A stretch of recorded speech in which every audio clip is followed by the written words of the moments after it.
Are we rolling? Yes, hello. All right. Oh yeah, regular programming. Back to me being the main cast again. Also, just want to say, Dre told me yesterday that I'm too serious at podcasts. Okay. I said I also have a professional side. Like, what do you want me to do? You want me to start screaming, and it's gonna hurt your ear if I start screaming in my podcast. That's true. What are we? Episode 5? Episode 5. 5. Yes. Yeah. We missed 1 week. Yeah. June, explain yourself. Oh, well, it was a week of half Melbourne. Run Melbourne. And Wait, can you not use this? This is my in-house. Use the other one. whatever this is. He said his shot is too short. He needs to cover it now. Yeah, I'm being a bit sweaty. Okay. No, we had Joran on. And then I also had injured myself. And then we had to run Melbourne. Long story short, we just took a week to focus on the race and recover. So here we are, back to regular programming. And also learned that people have more interest in anything related to love life than anything informational. Oh, yeah, that's true. I mean, it's more juicy. Fine. It is more juicy. Fine, I'll give it to you. You want that? I'll give it to you. It's my forte anyway. Yeah. It's my forte to bring out the juicy stuff. So tell them what we're talking about today. Well, today we're talking about Heartbreak. Hey, Nashi, thank you. Oopsie. You might want to pick that up before they start. Yeah, he might. Sorry. Hold on. Sorry. 1 sec. Nashi! That is annoying, Nashi. Nashi decided to be a cat and knock my AirPods off the table, and AirPods do AirPod things. They go everywhere. That's why I don't own an AirPod. Here, hold it. Thank you. Alright, I'm back. Alright, so we need to set ourselves a timer as well. Okay, got it. Yeah. So today's topic is Heartbreak. We'll edit all of that other bit out. Well, today's topic is Heartbreak. Mainly because I think anyone who's just been around long enough will have experienced heartbreak at some point or another. And run clubs are also one of the train stations of heartbreak on that train. So we thought it might be a relevant topic. Yes. And so we're here to talk about it. Yeah, and when June brought this topic out yesterday, and I was like thinking to myself, have I ever gone through... I've never gone through a heartbreak, I don't think. Oh, really? I don't know what a heartbreak is. Because I'm like heartbreak, is it only relevant to... You need a heart. Relationship or friendship? Maybe friendship heartbreak, yes. Relationship heartbreak, never. I break people's heart. People don't break my heart. There you go. Fair. You gotta have to act quick. Yeah. Fair. I mean, it starts with defining what's heartbreak, actually. June, I think you have to define. I don't know. Starts with you having a heart and breaking it. Yeah. But I don't know. I think whenever you go through heartbreak, it might mean... I look at it more basically. It means you have a normal routine, like your baseline. You might eat healthy. You might work out a couple of times a week. You might see your friends. You might go to work. And then heartbreak is just one of those things that gets in the way of you living your life. And then suddenly you just go into this downward spiral, or you deviate from that baseline, basically. Okay. Yeah. And so, it doesn't actually have to be heartbreak. Heartbreak could just be one of the reasons why you aren't living the life that you want to live. Heartbreak is what we're going to talk about today, but I define it as just an example of something that takes you off your normal course of where you'd like to go, and then eventually how do you find yourself reducing the drawdown, reducing how badly you spiral, how quickly can you bounce back, and ideally you end up in a better place for it, not worse. Yeah, I guess so. I don't know. I honestly cannot define heartbreak. I cannot be sure if I have gone through it myself. Definitely there will be days that I'm like upset, but I've never gone through a period of time where I'm like heartbroken. I've seen a lot of people be in that position. Takes them a while to get out. A lot of therapy, a lot of talking to people and stuff like that, but I don't think I have ever been in that position. Well, as you say, you're the one breaking hearts. I think the person getting dumped experiences heartbreak more than the person doing the dumping. Not to say the person doing the dumping doesn't experience heartbreak. They just experience it much earlier on. I think maybe Because surely before I dump someone, I must have already grieved the process, the loss of that person.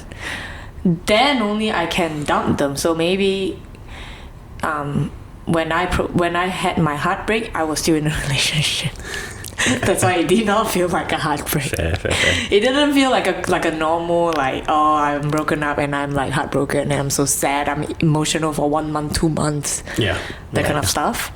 So but it happens a lot to people around me, and I always am in the position to sort of talk to them, not really talk, but more like toughen them the hell up.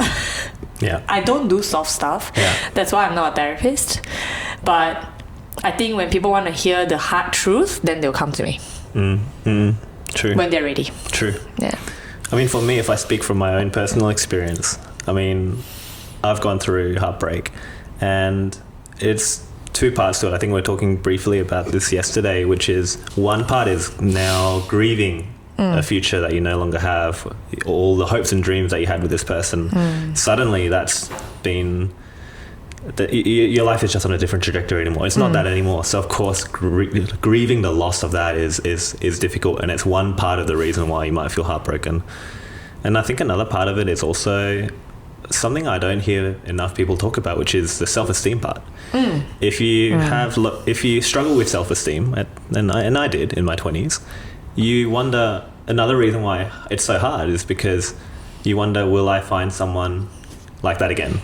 And a lot of the time, if you're in a relationship, you might be in a committed relationship because you feel like, yes, this person's the best person for me. So then if you have low self-esteem, especially in a vulnerable position, you go, will I find someone like that again? Yeah. And that's the scary part. The uncertainty is what's so scary, and why people, why I struggled a lot and I wasn't able to just do what I normally do. Yeah, it makes sense because I'm very confident on a day-to-day.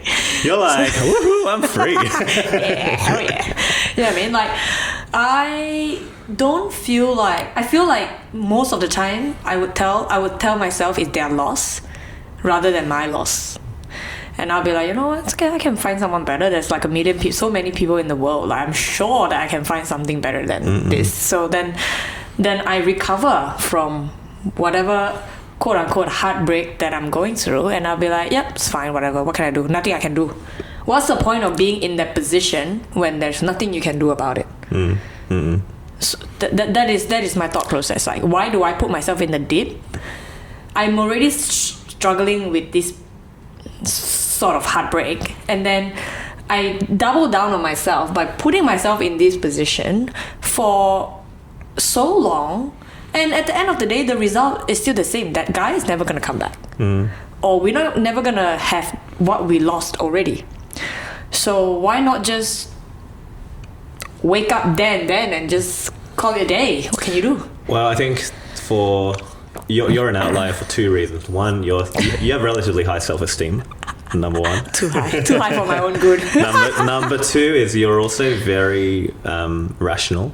So meaning to say that you go through the whole 5 stages of grief, go straight to acceptance within 2 minutes. You know, you go, you're not even, you almost skip it. Like, or maybe, as I said earlier, you go through it a bit earlier: anger, denial, bargaining, and then some sort of acceptance. You go through that a lot quicker. But then, you know, that one is just, each person has to go through the stages, and that takes their time. I think a relevant topic to the heartbreak, and it goes back to self-esteem, is how do you actually build that self-esteem so that you are able to bounce back so resiliently, you know? Like, because for me, I've noticed that now in my 30s, and especially if you go through heartbreak multiple times, where you go through and meet other people, meet new people, you go, okay, actually, I am capable of meeting other people and finding other people who are a better fit for you. Yeah. You start to build that confidence for yourself. It's like, actually, it's going to be okay. Yes. Yeah. I won't go so far as say you get excited about the prospect of heartbreak. That's a bit crazy. But I would say just, you know you're going to be okay. And then how did you get to that point? Were you always like that? Me? Yeah. I don't know. To be honest, like, I am quite like, even in, let's say, am I more scared of not having money, or am I more scared of losing someone I love? I feel like I'm more scared of not being able to make money. And the way I bounce back on that is also like, I just, if I, let's say in a scenario where I'm in this very ambiguous situation, I don't know how to make money, I don't put myself in that position where I'm think about it, I'm sad about it all the time. I go straight to, all right, what can I do? What can I do to get myself out from this situation? So similar to this whole heartbreak thing, like, okay, I experienced this, I know I'm on the deep right now, what can I do? Yeah. Get the hell out of there. Yeah. So I'm always like, I did my toe in, and I'm like, yep, I'm done. Out of there. Yeah. So then... Very solution driven. Yes. I'm very solution driven. So then let's just jump into tactics, right? And I'll share a little bit more personally, because we've had guests share and I can share as well. I said, I think on one episode already, I recently got divorced, and the first 18 months were hell. And I would say the first 3 months were really tough. But I had a friend, shout out to Kate. She really helped me. She actually just helped me break it down into, it's so easy to say, yeah, just get yourself out of the situation, but how? How? Practically how? And it's to break it down into one day at a time. Yeah. So I had a checklist. I just said every day I must at least do 30 minutes of exercise, because it starts with the body. You know, your physical well-being has a huge impact on your mental well-being, your psychological well-being. So number 1 was find my 30 minutes of exercise. Number 2 was eat at least 2 healthy meals. Not all 3, just 2. Even 1 junk meal, it doesn't matter. Just try to have at least 2 healthy meals. Number 3 was talk to at least 1 person. A friend, a family member. I think talking to people is so important. Yes. Talking to people is really important, because it gives you a fresh perspective on things. Because sometimes you don't see things the way other people can see, because you are in the position, you are in the situation. You tend to spiral the wrong way. Yes. So when people come in, they give you a fresh perspective. Sometimes maybe it will unlock something in your head. Yes. But the mistake I made in past relationships was sometimes when you couple up, you just become a hermit. You just disappear from the world, and you just end up not abandoning your friends, but you put all your eggs in this relationship. And one of the mistakes that I made in my early 20s was doing that. And so it was actually really difficult, if I'm being really honest, to like go back out to my friends, and like it felt like with my tail between my legs, going like, "Hey guys, so you're back now, huh? Now that you're broken up, you're back, huh? Exactly. I don't want you no more, boo." Exactly. That's why I never support. That's those kind of couple that once they got together and then you never see them at all. They never hang out with you anymore. Like, guys, wake up, okay? Don't put all your egg into one same basket. I don't want to say that there's going to be any issue, but you know what? You still need people, you need connection, you need friends. So make some effort to still hang around, keep in touch on a minimal, lesser scale, but don't completely forgo just because you're in a relationship. A relationship is not everything, guys. Yeah, it's actually not fair to your partner by doing that, expecting them to replace your whole friend group and community that you previously had before meeting them. And actually, since I discovered friendship and community, even if I am in a relationship, I've been much more mindful to keep and investing my time and energy into my friends and community. But sometimes it's not that you are doing it and then you're being selfish to your partner. It's your partner is the selfish one that asks you not to. True. Those kind of guy or girl, wake up, okay? I really cannot understand how you wanna be in a relationship with someone, you love that person, and then you lock them in like you put them in a cell. Yeah. That's crazy, man. No, come on. Yeah. I'm just hating on, I don't even know who, but if that's you, I'm hating on you.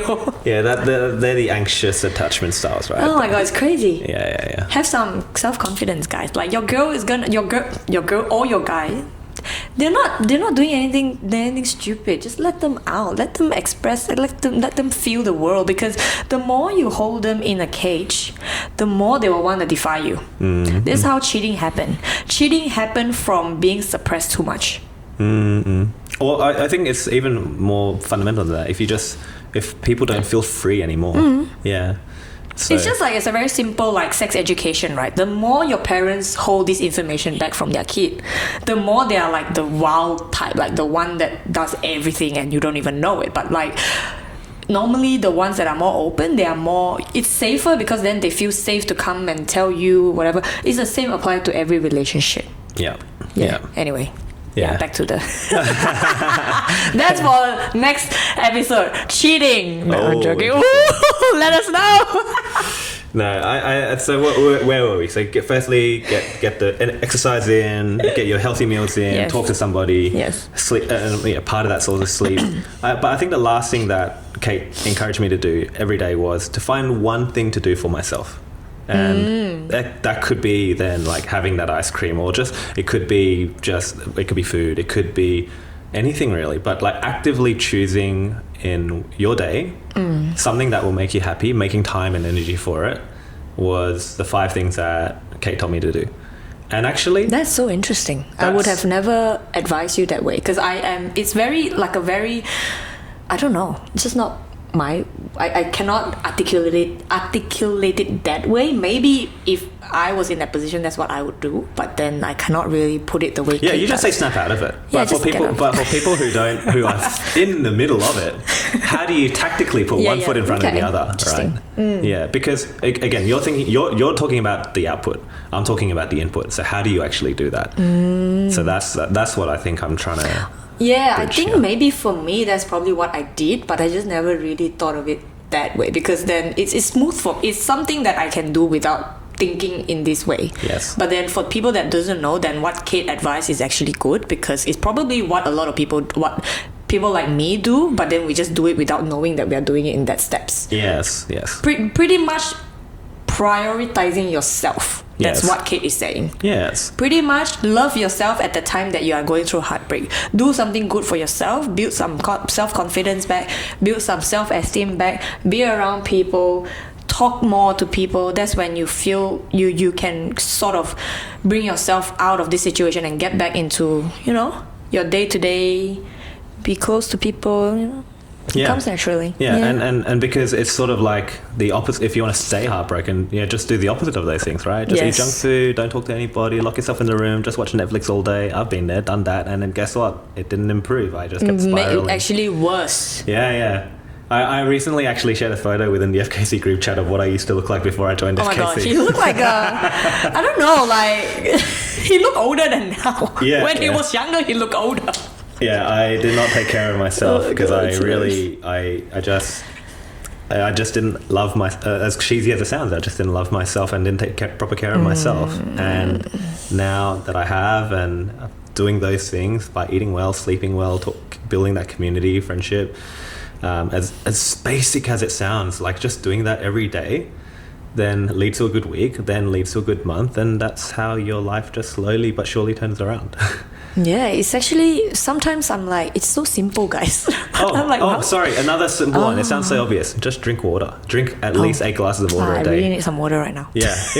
No. So I know sometimes it sounds so obvious, so simple, like how can this be true? But it's doing these things, especially if you are going through heartbreak right now, if anyone is listening, just try to do these 5 things of that self-love translated into these practical things of eat, sleep, drink well, choose something to make you happy, talk to a friend for at least 30 minutes or a family member, and slowly, day by day, you will feel better.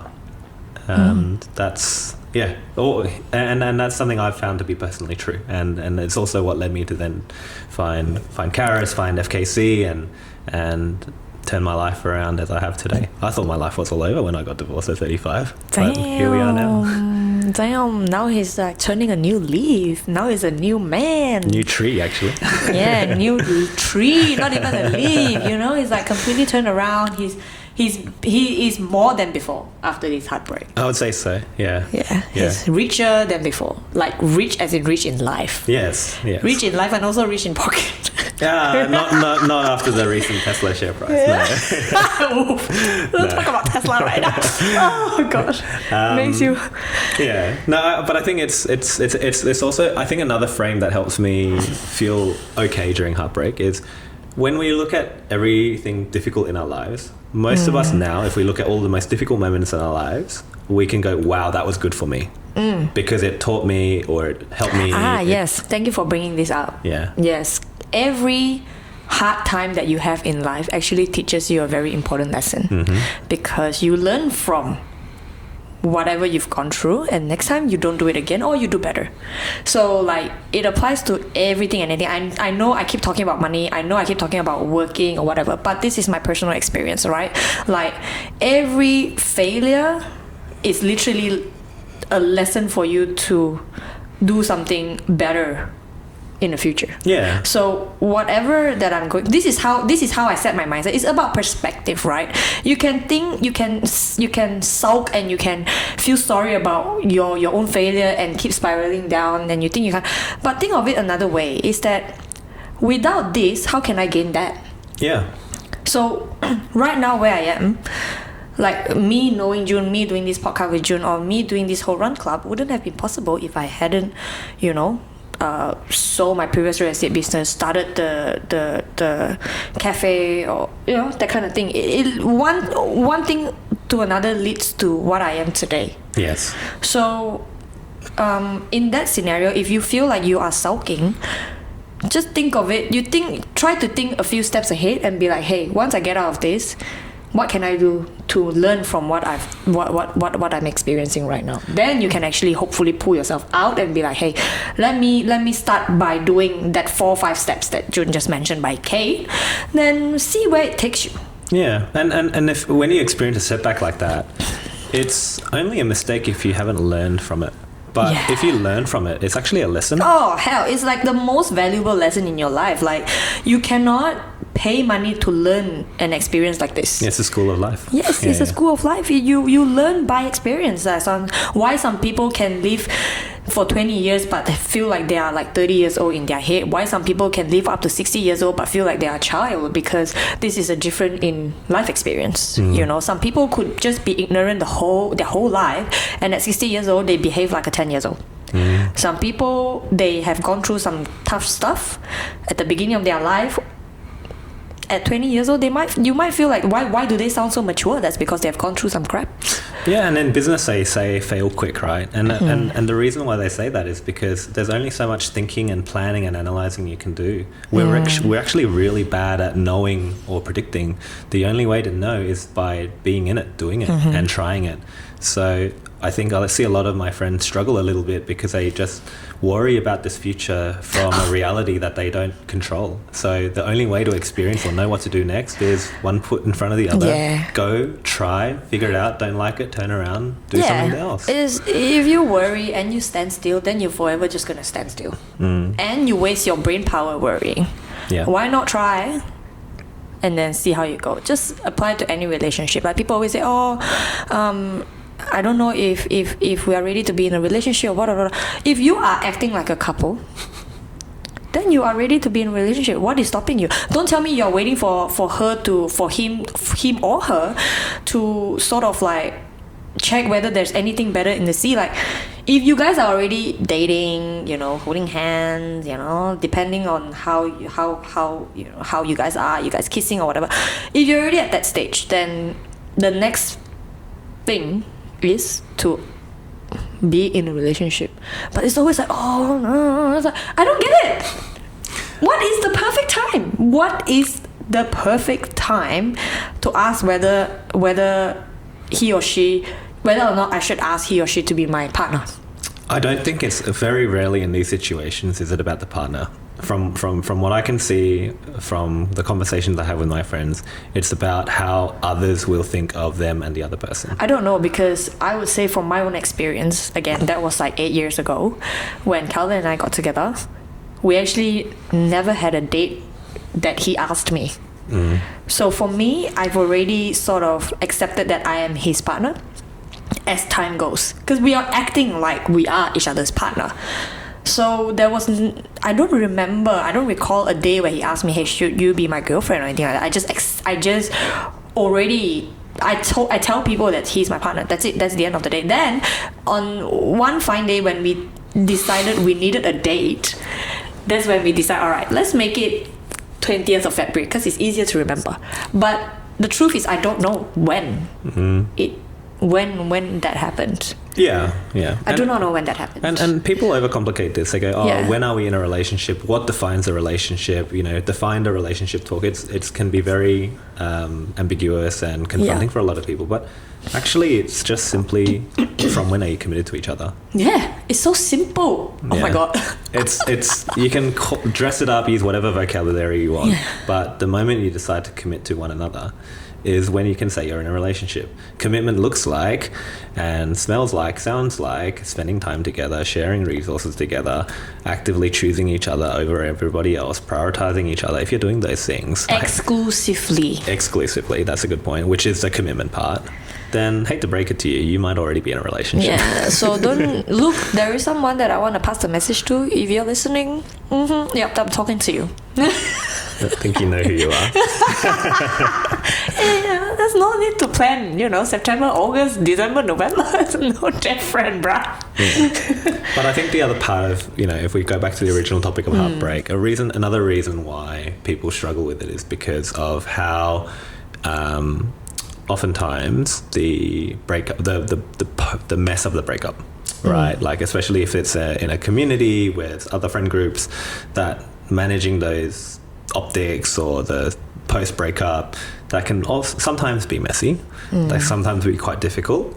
I don't know, have you seen that happen in your circles where a breakup then results in friendships or the group dynamics changing? Of course, if that friend and the other partner that used to be partner, they are in one same friend group, of course it can be quite complicated. That's why it is hard to actually date within the run club, because everyone know everyone, and if something happens, then it becomes awkward, right, for everyone. Like, what do I do? Do I go to that one or do I go to the other one? No, you start volleyball. I don't know. You start a different sport or a different run club. Yeah, it can happen, but I feel like if it's finished amicably and they can remain neutral, just act like nothing is going on, then yeah. Is that your question? Well, it's just about how would you manage? What have you seen in situations where after a breakup, what dynamics have you observed change? What are some of the challenges? And it can be difficult in a group for sure. I guess you're asking for group dynamic, or you're asking for the couple dynamic? Yeah, for someone who's going through a breakup and as part of a group dynamic, what advice would you have to help them manage the heartbreak, especially when thinking about a group dynamic or a friendship dynamic that they need to think about as well? As in, if the partner is in the same group as I can only say just Oscar that stuff, just act. Oscar that stuff. Like, you're not gonna be able to face that person, but unfortunately, you're also stuck with that person. If you want to remain in the club or remain in that same friend circle, and that person is also in the same mind that they want to remain in the same circle, then the only way is just pretend. You don't have to have a personal interaction or anything like that, but like, at least don't make it difficult when you are in the public setting. Like, I'm sure the other person would do the same. Like, you just interact with everyone else, but just remain like a hi-bye friend. Don't need to, unless you decided I don't want to see this person ever again, and then that includes I don't want to be in the group ever again, then it's, I guess, easier for you. But it's not sustainable, right? Like, if you keep doing that, then you're gonna lose a lot of friends. Yeah, true. You're gonna lose a lot of friends. So just Oscar that shit. And I would say that as time goes, I think you feel better around that person. Once you find your partner, they find their partner, maybe you can then finally be able to let the past go and then maintain that friend group and maintain that friendship with that person. I mean, my only advice would be is, whether it's a group or not, don't shit talk the other person. Oh yes, no. Yeah, like there's and look, there's no such thing as sides to a relationship or a story. I think it's just sad collectively. Everyone who's lived around, been old enough to know what heartbreak is, it just sucks for everybody, right? But in that situation, as tempting as it may be to justify your position, to manage your reputation, don't. Just Focus on yourself and do not try to justify your position. Don't try to explain yourself. It's between you and another person, right? So as much as I am public about, yes, I've been through a divorce, I never once ever will say, you know, who's at fault, because there's always two sides to a story. That's between you and the other person. So as tempting as it may be, or as tempted as you might be to manage your image or reputation, the moment you try to do that, it actually backfires. So that's... No, it's true. Yeah, that's the only advice I'll share. No. He brought up a really, really important point. Never do that. And especially, you don't want people to pick sides on the both of you. It's unfair for people like us that have to hear your story and then like, feel a certain way about this person, which we sort of... Unless, look, I also don't want to say you cannot vent to your friends about it, like say, oh my god, you know, it's so annoying, blah blah blah blah, but like make sure you also pick a friend that is neutral, like they can see both sides, like not just blindly supporting and then when it starts with one person, it becomes a gossip. Yes. When you start to have gossips around groups, then it's really, really become a very toxic environment in the entire circle. Yes. So if you want to gossip, if you want to talk about your heartbreak, I don't want you to suppress your feeling. Of course, you have to talk about your heartbreak to someone. You can talk about it with someone outside the club, or you can talk about it to someone like me, where I'm quite neutral, or someone like June. We are quite neutral. Like we will hear your point of view, but we also will tell you that it is not entirely... I cannot support you blindly. There must be a reason why you guys separated, and I believe you are not the victim. I'm sure you both are harming each other in some way. Yeah, I mean, example again, how Charis and I talked about it. She was not really the type of person that's like, oh, you poor thing. No, not at all. She's not that type of person. Very quickly, I would say almost too quickly, she goes, what did you do wrong? What did you learn from this? I literally asked him that question last time. Yeah. So again, like, don't come to us for the kisses and cuddles. We're not going to be that. But if you have a growth mindset and you want to try and learn from this, and you want a thought partner to go like, okay, what can I learn from this? And in a judgment-free zone, then come talk to us. I feel it's so pointless. If you want to just vent to get someone to agree with your point of view, not to me, because I will shove you down so hard that I will give you a double heartbreak. That's true. I so will. You either come out feeling like you've grown, or you come out feeling like you've been attacked twice. Yes. I'm sorry. That's me. I can attest to that. It feels like that at the time, but it's good for you. It's good. Yeah, but eventually he realizes that he gets. The thing is, just think about it that way. A relationship that falls apart is never one person's fault. Never. One hand. What's the saying? Something clapping or what? It takes two hands to clap. Oh, thank you. Yeah. one hand, you clap with one hand, it doesn't sound, okay? Yeah. Something like that. Yeah. Yeah, so... Yeah. It's a simple idea. No, I think... And also it goes back to just... If you do experience the heartbreak... I think it's actually normal. Like, don't be so hard on yourself. It means that you actually felt something... You know, it means you're alive, baby. Yeah. It would actually be weird if you didn't feel something. That's actually sadder. Yes. Oh, yeah. Yeah. That's weird. Yeah. I mean, that's weird. You'd be thinking like, oh my god, this person. It's like some up. You know? Yeah. It can happen. I've seen some people who just felt nothing, but that's because they checked out. It's not that they felt nothing, it's because they already made peace with the decision a long time ago. They just took some time to get there. I just recently had someone told me, oh, I'm so sad. I'm like, great, that means you're alive, girl. Sometimes someone have to lift the mood up a little bit, you know. Sometimes it's like and then I'll be like, it's great, what do you mean? You're lucky that you can feel sad. Some people can't even feel sad. I mean, it goes back to another point. Like, you know, you're a bit of a tough love kind of gal, but like, what other advice do you have for other friends who are managing friends going through tough heartbreak? For other friends, yeah, how do you be a good friend during heartbreak? I'm like an anchor. I think, like, I'm here when you want to hear the truth. I'm here when you're ready to get out. In the meantime, I think people around me know that I'm not someone that filters what I say, and sometimes it can scare them away. Like, if they are not ready to hear the reality, they're not ready to hear the truth, they're not ready to get out of their situation, they most likely don't come to me, because truly, if you are in a heartbreak, you want to talk to someone that can sort of comfort you. I suck at comforting people, man. If you cry in front of me, she doesn't know what to do. She's just like, she might actually just leave the room. I'll literally be like, oh, I'm so sorry, and pass your tissue. That's it. Like, I'm not the kind that can hold your hand and be like, oh, is that the phone? Sorry, I gotta go.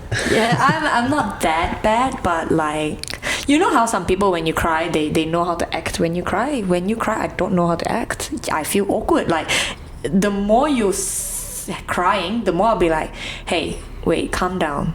Think about it this way.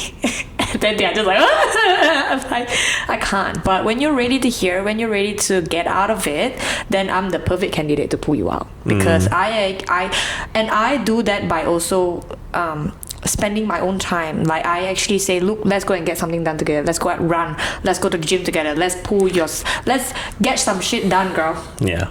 You know, wear your best freaking workout gear. Let's go work out. And I will commit my time to bring you out of your situation.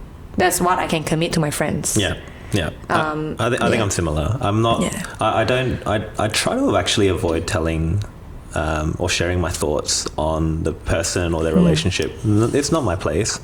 But what I will try to do, similar to what you just said, is help them go through the 5 things that really help me. It's like, let's go for a run. Let's go eat a really nice meal together. And mainly because I think most people, especially friends, they know what they need to do. They just need a community around them to give them the courage and conviction to do what they need to do. And not so much advice, but really just remind and enabling, encouraging. So that's generally for what I would do. Not giving advice. Like, what advice can you give? You never lived through that situation. You can't really give advice. You can only give them feedbacks as to why you think and where you think has gone wrong based on what they tell you, right? But obviously, sometimes when they want to hear, they don't want to hear the truth. They might cover things a bit here and there. You don't know. Yeah, and that's why I'm just asking a question, because I think so that listeners don't misunderstand Charis. She doesn't mean she's going to tell you the truth, or what she means by that is she's not going to sugarcoat it. If you ask for her opinion, she'll give her unfiltered opinion. Yes, but she won't shove it down your throat. I will. Oh, depends. Well, some people can vouch for the way I handle things, but I'm also not so insensitive. I am very sensitive. In fact, I can. Why I can be in so many environments without feeling weird or awkward is because I can read the room really well. I am someone that can really, really tell. I know what to say at what time, at what given time. Well, I know what to say. I know what? Oh my god, English, help me! You know what to say when. Now I don't know what to say. Right, but yeah. I can read the room. I know what to say. What? I know when to say what and what not to say. Yeah. Like, oh my god. She can read the room, guys. Yeah. So most of the time I don't think I offend people when I tell them the truth. I think I'm very. I think, like I say, if you're ready to come and talk to me, you already know that you're gonna be slapped with what I will have to tell you. Yeah. But mostly more so encouraging you to get out of this place. Like, don't put yourself in this position. Yeah. I put my time and energy, I think, because I've been there where I didn't have the self-esteem. I try to put my time and energy on helping rebuild that self-esteem for my friends. It's like, you don't have to sit there and tell them, oh, you're such a catch, you're a great person, because like that's just sometimes it can feel a bit fake. But if you help them be that person by taking them to work out, eat well, and then over the course of a couple of weeks and a couple of months, they actually do start to become that best version of themselves, and you were there to help them. You don't actually have to improve their self-esteem by, pumping them up with fake words. You are literally, it's by actually being there through the trenches with people during their lowest moments and lifting them out, showing up for them. And this is what, like, a big part of what we do at Run Club is... help them be the best version of themselves, whether they're at day one of heartbreak or whether they're 6 months or 18 months or 2 years down the line. I think our community do really well. Like, people are generally very, very willing to take their time out to spend time with people that ask for it. Yeah. If you say, look, guys, I need to, blah, blah, blah, someone will raise their hand and someone will be willing to come and keep you company. Yes. And we also now have branched out to gaming as well. So like if we physically cannot be there, then someone will be available to game with you. Yeah. Anything to sort of distract you for a moment. Yeah. Sometimes, yes, understand that, you know, you want to do things that, you want to do things that helps improve your life, like, you know, go out, run. Sometimes maybe you just need company. Yes. And again, going back to where I felt I was going to be okay once I had the self-esteem to know that I will be okay in terms of myself, of who I am and my own self-worth, but then also find a partner again in the future and have romance and love in my life again.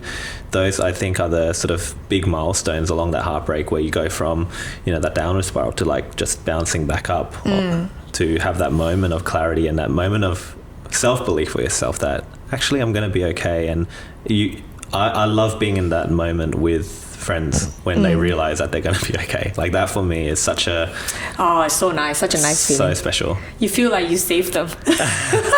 No, it's just... They have been saved. Accomplishment, actually, to me, it feels like... It feels like a privilege for me, like, because they let me in when they were so vulnerable. And yet we got to go through that together. We get to see them through that whole arc of problem, conflict, and overcoming, and that sense of accomplishment. It just... I literally cry sometimes when we do some of these big runs where it's like...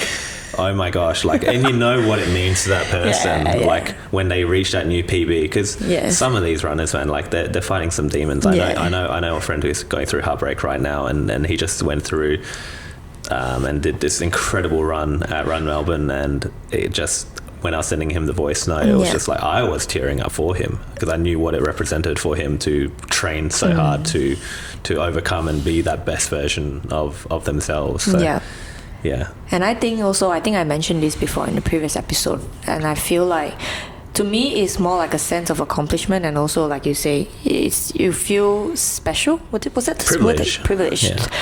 That people sort of trust your community and trust your leadership in some way. Like, people literally be telling me their life changed, like their whole friend group changed, everything changed, they're meeting new people, they're doing new things, all because after they joined the run club. Like, that to me is still crazy. Like, how can I change someone's life so much? But it did actually, it did.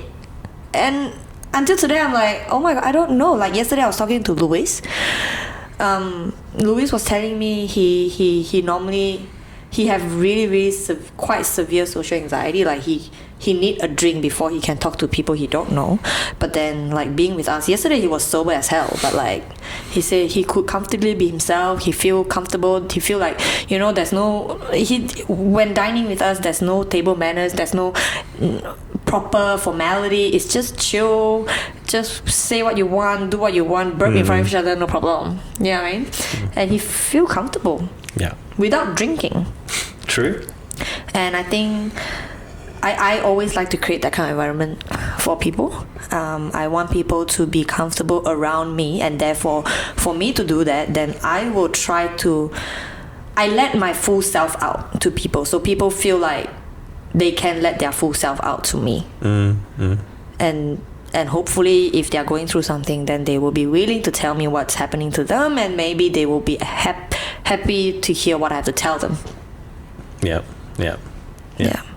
I mean, what's your take then on more of a spicy question is, how long do you think people should be single before they find love again?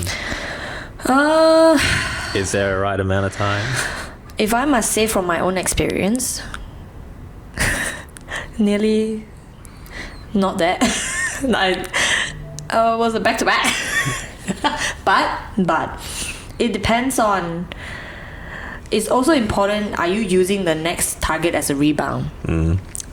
If you are, and if you are choosing the next person just because you cannot be single, you cannot stand to be alone, and you're just jumping on to the next person without thinking it through, or like, it's really, I cannot really answer the question. It depends on how your heart work. For me, like June say, I'm a logical and rational person. I won't jump in unless I know this person is right for me. It doesn't matter to me the time frame, because in anything in life, I never give up on any opportunity that comes, any opportunity that I think will work for me. I don't jump away from it just because I feel like, oh, I haven't been single long enough to accept this opportunity. To me, opportunity is there. I'm gonna try catch it. Yeah. And I know that this opportunity is what I'm going for, but that's because I know that this is what I want. Yes. But if I'm just going into the next relationship thinking I cannot be single and I want to be in a relationship again, and this person conveniently appeared in my life, then I don't think it's right to jump in so quickly. So if you are someone that you don't think the way I think, then I suppose it's better you stay single for a bit and recalibrate your whole situation. Actually, be happy to be single before you can find love again. Yes. Yeah. Am I? No. There's no right or wrong answer. I'm just genuinely curious to hear your take on it, because it's sort of like the analogy I always use is, let's say on average it takes 15 minutes to find a car park in IKEA, and then suddenly a car park appears for you in 2 minutes. Are you going to wait around 13 minutes because that's what it's average? No, right? You just it's very subjective. It depends on your intention. Yes. There are some people, like I say, for me is I already know what I want, and my marriage can vouch for my story. Yes. Yeah, I jump right to the next one with no gaps, but I'm married now, so I think it was a bit of I just don't think that the time is relevant. Exactly. I think it goes back to, as you say, do you know what you want? And importantly, are you over the other person so that the effects of that previous relationship don't come into your next chapter of your life? Yeah, so it's very hard to tell.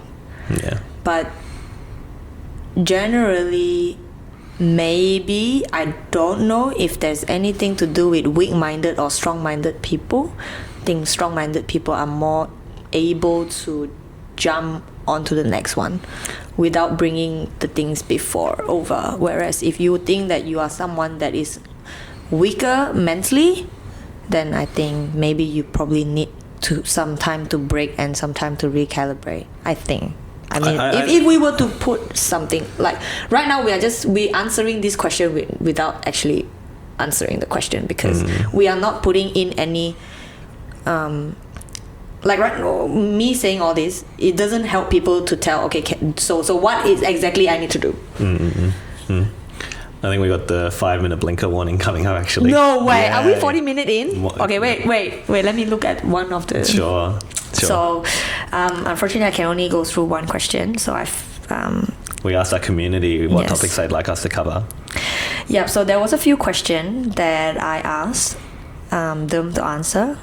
The topic is Heartbreak, share your story. And it's anonymous, so I don't know who tell me the story. So this is the breakup story.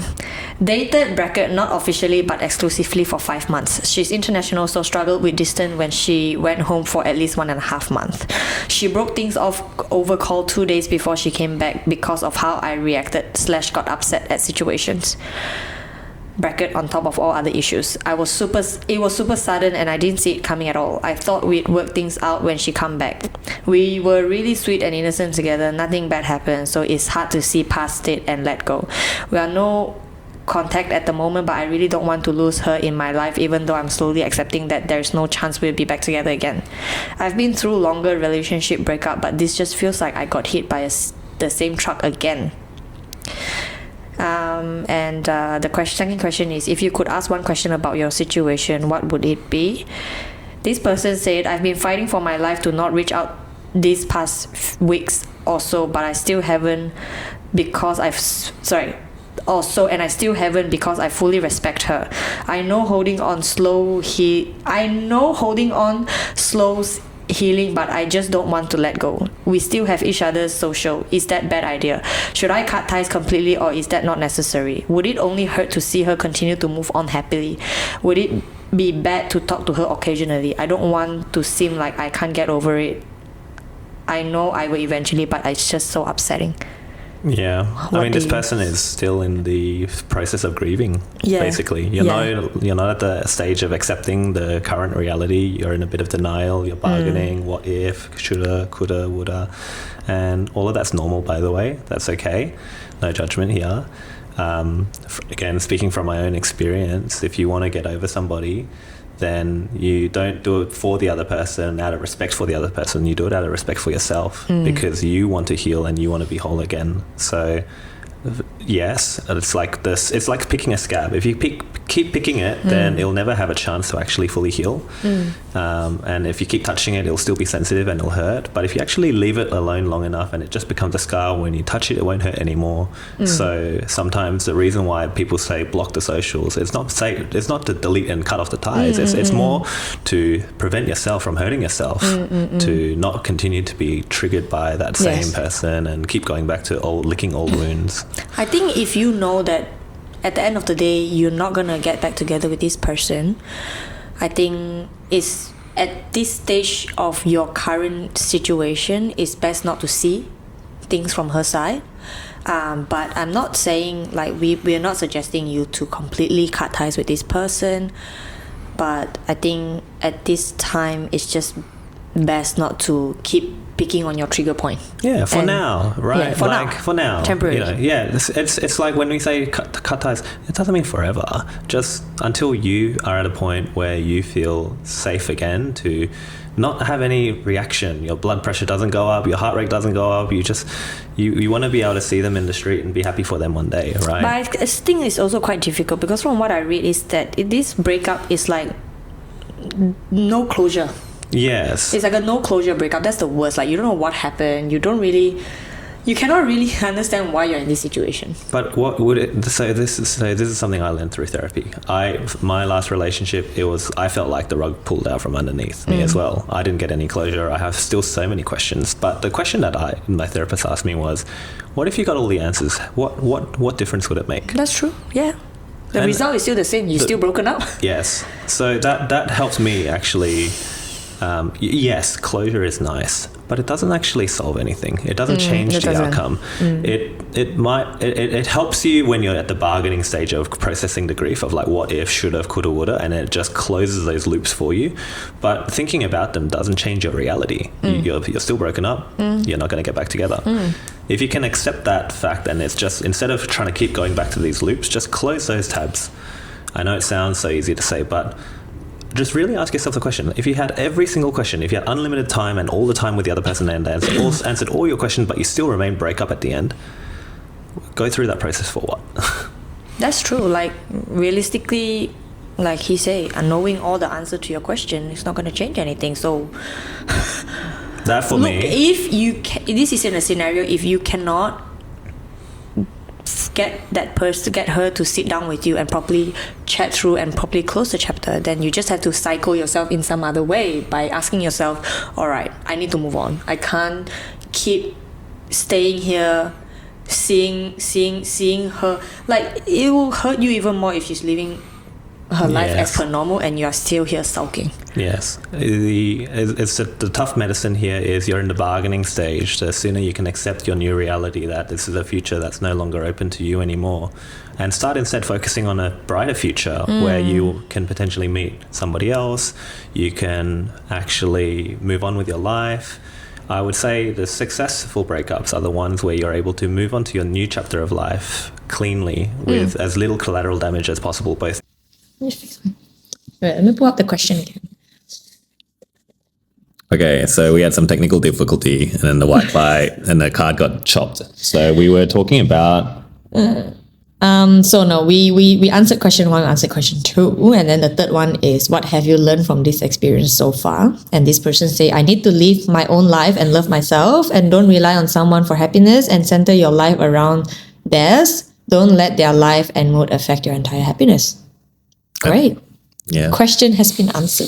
Thank you so much. Okay. You are on the right track. Whoever you are, do that.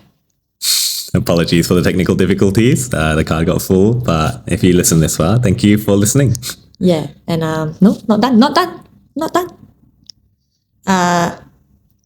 So this person actually have a question. So the question is if there's anything they want us to talk about and give advice during the episode.